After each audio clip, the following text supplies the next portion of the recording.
Hello Preethi cuties, welcome to our channel. അപ്പോൾ നമ്മളിന്ന് ഉണ്ടാക്കാൻ പോണത് ഓണം സ്പെഷ്യൽ പായസ സീരീസിലത്തെ 9ാമത്തെ പായസമായിട്ട് ഉണ്ടാക്കാൻ പോണത് നുറുക്ക് ഗോതമ്പ് പായസം. അപ്പോൾ നമുക്ക് എങ്ങനെ ഉണ്ടാക്കാൻ നോക്കാം. വീഡിയോയിലേക്ക് കിടക്കണേക്കാളും മുന്നേ എല്ലാവരോടായിട്ട് ഒറ്റ റിക്വസ്റ്റ് ഉള്ളൂ, ഒന്നുമില്ല, വീഡിയോ കാണുന്ന എല്ലാവരും ചാനൽ സബ്സ്ക്രൈബ് ചെയ്യുക, ലൈക്ക് ചെയ്യുക, കമൻറ്റ് ചെയ്യുക, ഷെയർ ചെയ്യുക. നിങ്ങളുടെ സപ്പോർട്ടാണ് നമുക്കുള്ള ഇന്ധനം. അപ്പോൾ തീർച്ചയായിട്ടും നിങ്ങൾ എന്ത് ചെയ്യണം, നിങ്ങളുടെ കമൻസ് ഒക്കെ പറയാട്ടോ. എന്നാലേ നിങ്ങളുടെ ഫീഡ്ബാക്ക് അറിഞ്ഞാലേ ഇനി നമ്മൾ ചെയ്യേണ്ടതായിട്ടുള്ള കാര്യങ്ങൾ അറിയുള്ളൂ. അപ്പം നിങ്ങൾ കമൻറ്റ് ചെയ്യാട്ടോ, അതുപോലെ സബ്സ്ക്രൈബ് ചെയ്യുക. അപ്പോൾ നമുക്ക് വീഡിയോയിലേക്ക് കിടക്കാം. അപ്പോൾ എല്ലാവരും ഓട്ടി വാ, നമുക്ക് പായസം എങ്ങനെ ഉണ്ടാക്കാൻ നോക്കാം. വാ. അപ്പോൾ നമുക്ക് പായസം ഉണ്ടാക്കാനായിട്ട് ആദ്യം നമ്മുടെ ഗോതമ്പില്ലേ കഴുകി കുതിർത്തി വെക്കുക കേട്ടോ. ഞാനിപ്പോൾ ഇവിടെ 1 കപ്പ് ഗോതമ്പ് കഴുകി കുതിർത്തി വെച്ചതാട്ടോ. ഇത് കണ്ടോ, കഴുകി കുതിർത്ത് നല്ലപോലെ കുതിർന്നിട്ടുണ്ട്. ഇത് ഇനി അധികം വേവൊന്നുണ്ടാവില്ല, വേഗം വെന്തോളും. അപ്പോൾ എന്ത് ചെയ്യുക, ഗോതമ്പ് ഒന്ന് മുങ്ങിക്കെടുക്കാനുള്ള വെള്ളം മാത്രം ഒഴിക്കുക. ഇത് അടുപ്പത്ത് വെച്ചിട്ട് വേവിച്ചെടുക്കാം. സ്റ്റവ് ഒക്കെ ഓൺ ചെയ്ത് വെച്ചിട്ട് നമുക്ക് കുക്കറൊന്ന് അടയ്ക്കാം കേട്ടോ. അപ്പോൾ നമ്മൾ കുക്കറൊക്കെ അടച്ച് വെച്ചിട്ടുണ്ട്. ഇഞ്ഞോടെ ഇരുന്നിട്ട് ഒരു വീസിലടിക്കട്ടെ, എന്നിട്ട് നമുക്ക് നോക്കാം. അപ്പോൾ കുക്കറിൻ്റെ പ്രഷറൊക്കെ പോയിട്ടുണ്ട്. നമുക്കിത് ഇനി തുറന്ന് നോക്കാം.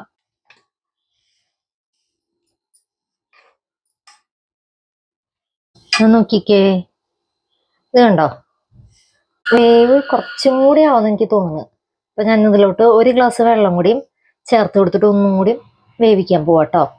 ഇത് നമുക്കത് എന്നിട്ട് നോക്കാം. ഇതാ നമ്മുടെ കുക്കറിൻ്റെ പ്രഷറൊക്കെ പോയിട്ടുണ്ട്. ഞാനിപ്പോൾ 2 വിസിലും കൂടി അടുപ്പിച്ചു കേട്ടോ.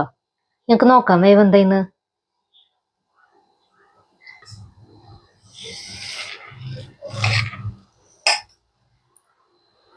അപ്പോൾ നമ്മുടെ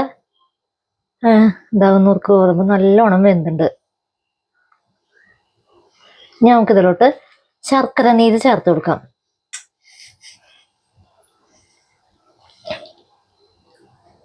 ഞാനത് 1/2 കപ്പ് ശർക്കര ഉരുക്കി, 1/2 കപ്പ് പൊടിച്ച ശർക്കര കേട്ടോ, 1/2 കപ്പ് പൊടിച്ച ശർക്കര ഉരുക്കി അരിച്ച് മാറ്റി വെച്ച് നോക്കുന്നത്. നമുക്കിത് ചേർത്ത് കൊടുക്കാം.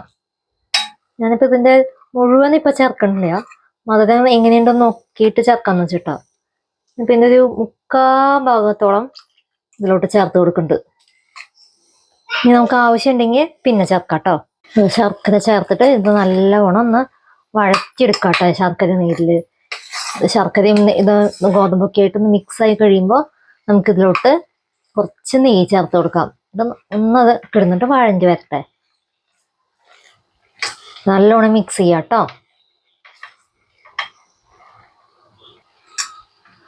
നമ്മുടെ ഗോതമ്പും ശർക്കരയായിട്ട് നല്ലപോലെ ചേർന്നിട്ടുണ്ട്. ഇനി നമുക്കിതിലോട്ട് കുറച്ച് നെയ്യ് ചേർത്ത് കൊടുക്കാം കേട്ടോ.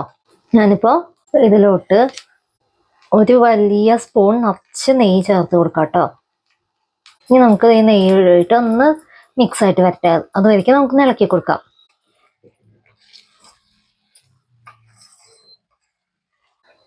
നെയ്യൊക്കെ ഒഴിച്ചിട്ടുണ്ട്. നെയ്യൊക്കെ ഒഴിച്ചിട്ടൊന്ന് വഴറ്റി സെറ്റായിട്ടുണ്ട്. ഞാൻ നോക്കിയപ്പോൾ മധുരം ബാക്കിയും കൂടി ആവാൻ തോന്നി. അപ്പോൾ ബാക്കിയും കൂടി ചേർത്തു കേട്ടോ. എന്നിട്ട് ഒന്നും കൂടി ഇളക്കിയിട്ട് നമുക്ക് തേങ്ങാപ്പാൽ ചേർക്കാം. അപ്പോൾ ഞാൻ ബാക്കി ശർക്കര നീരും കൂടി ഒഴിച്ചിട്ട് നമ്മുടെ ഗോതമ്പ് ഒന്ന് വലിയിച്ചെടുത്തിട്ടുണ്ട് കേട്ടോ. ആ ശർക്കര നീരിൽ നല്ലോണം കിടന്ന് വലിയിച്ചെടുത്തിട്ടുണ്ട്. ഇനി ഇതിലോട്ട് നമുക്ക് തേങ്ങയുടെ 2ാം പാല് ചേർക്കാം. ഇത് കണ്ടോ, തേങ്ങയുടെ 2ാം പാൽ കേട്ടോ. ഞാനിപ്പോൾ ഒരു തേങ്ങ മുഴുവനായിട്ടും ചെരുകി പിഴിഞ്ഞെടുത്തതാ കേട്ടോ. ഞാൻ 2ാം പാല് ചേർത്ത് കൊടുക്കാം കേട്ടോ.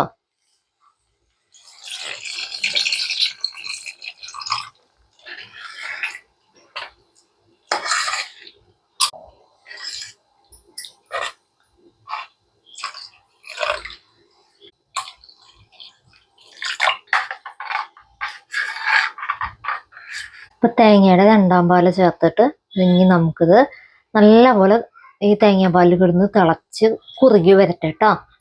നമുക്ക് പാകം കൺസിസ്റ്റൻസി ആവുന്നവരേക്ക് തിളപ്പിക്കാം. ഇത് നമുക്ക് ഒന്ന് വറ്റി വരുന്നവരേക്ക് വെയിറ്റ് ചെയ്യാം കേട്ടോ. നമ്മുടെ 2ാം പാൽ ഒഴിച്ച ശേഷം പായസം നല്ലോണം തിളച്ചു തുടങ്ങിയിട്ടുണ്ട് കേട്ടോ. ഇനി നമുക്ക് ഈ സമയത്ത് ഇതിലോട്ട് ചേർക്കേണ്ടത് കുറച്ച് ഏലക്കായ പൊടിച്ചത് കേട്ടോ. ഞാനിപ്പോ ഒരു 5 ഏലക്കായ ഒരു 1.5 ടേബിൾ സ്പൂൺ പഞ്ചസാരയിൽ ചേർത്ത് പൊടിച്ചതാട്ടോ. ഈ വളരെ കുറച്ച് ഏലക്കായ ആകുമ്പോൾ നമുക്ക് മിക്സിയിൽ പൊടിച്ചെടുക്കാൻ ബുദ്ധിമുട്ടല്ലേ. അപ്പൊ അത് കാരണം ഞാനൊരു 1.5 ടേബിൾ സ്പൂണോളം പഞ്ചസാരയും ഒരു 5 ഏലക്കായും കൂടി പൊടിച്ചെടുത്തതാട്ടോ. അത് ഇതിലോട്ട് ചേർത്ത് കൊടുക്കാം.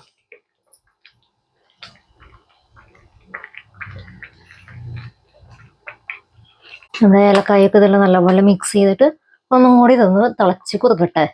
എൻ്റെ പായസം നല്ല തിക്കായിട്ടുള്ള പായസമായിട്ടാണ് ഞാൻ വെക്കുന്നത്. നിങ്ങൾക്ക് കുറച്ചും കൂടി ലൂസ് കൺസിസ്റ്റൻസി വേണമെങ്കിൽ ആവാട്ടോ. ഞാനിപ്പോൾ ഇതിൽ ചുക്കും ജീരകമൊന്നും പൊടിച്ച് ചേർത്തിട്ടില്ല. സാധാരണ ഒരു വിധപ്പെട്ട പ്രഥമനിലും ചുക്കും ജീരകം ഏലക്കായും കൂടിയിട്ടാണല്ലോ പൊടിച്ച് ചേർക്കുക. അപ്പൊ ഞാനിതിൽ ഏലക്കായ മാത്രം ചേർത്തിട്ടുള്ളൂ. ചുക്കും ജീരകവും താല്പര്യമുള്ളവർക്ക് അത് ചേർക്കാട്ടോ. നമ്മുടെ തേങ്ങാപ്പാല് 2-ാം പാലൊക്കെ ചേർത്തിട്ട് നല്ലോണം തിളച്ച് കുറുക്കി നല്ല തിക്കായിണ്ട് കേട്ടോ. ഇത് കണ്ടോ, നല്ല തിക്കായിണ്ട്. നമുക്കിതിലോട്ട് തേങ്ങയുടെ 1-ാം പാല് ചേർത്ത് കൊടുക്കാം. തീയൊക്കെ ഏറ്റവും ലോ ഫ്ലെയിമിൽ വെക്കുക. തേങ്ങയുടെ 1-ാം പാല് ചേർത്ത് കഴിഞ്ഞാൽ തിളയ്ക്കാൻ പാടില്ല. നമുക്ക് ഇനി 1-ാം പാല് ചേർക്കാം. തേങ്ങയുടെ 1-ാം പാല് കേട്ടോ. തേങ്ങയുടെ 1-ാം പാല് പിഴിയുമ്പോൾ നമ്മൾ പ്രത്യേകം ശ്രദ്ധിക്കുക. നമ്മൾ തേങ്ങ അരയാൻ മാത്രമുള്ള വെള്ളം ചേർത്ത് നോക്കി നോക്കി അരയ്ക്കുക കേട്ടോ. നല്ല തിക്കായിട്ട് തന്നെ വേണം നമ്മുടെ 1-ാം പാല്.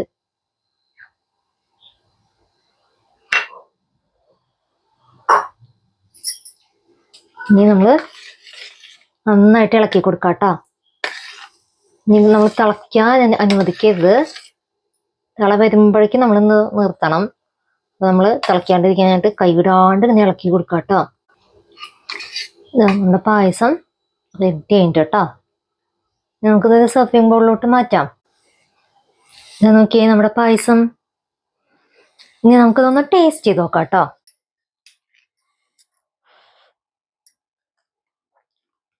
നല്ല ചൂട്.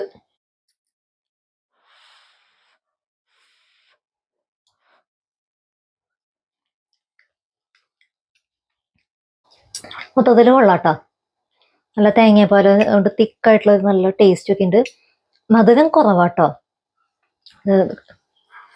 ഈ പായസത്തിന് ഞാൻ മധുരം വളരെ കുറവാണ് ചേർത്തിട്ടുള്ളൂ. അപ്പം മധുരം വേണ്ടവർക്ക് കുറച്ചുകൂടി നമുക്ക് ശർക്കര ചേർക്കാം. അപ്പൊ എന്താ, ഞാനിപ്പോ ഇവിടെ 1/2 കപ്പ് ശർക്കര എടുത്തത്. നല്ല മധുരം വേണ്ടവർക്ക് 1 കപ്പ് ശർക്കരയൊക്കെ എടുക്കാം കേട്ടോ. 1 കപ്പോ 1.25 കപ്പൊക്കെ ശർക്കര നമുക്ക് എടുക്കാം. ഇപ്പോ പായസം എല്ലാവരും ഉണ്ടാക്കി വെക്കില്ലേ? ഈ പായസം എല്ലാവരും ട്രൈ ചെയ്ത് നോക്കാം. നിങ്ങളുടെ അഭിപ്രായങ്ങൾ പറയാ. അപ്പൊ അത്രയുള്ളൂ കേട്ടോ. ഇനി നമുക്ക് അടുത്ത പായസമായിട്ട് വേറൊരു ദിവസം കാണാം കേട്ടോ. Tata, bye bye.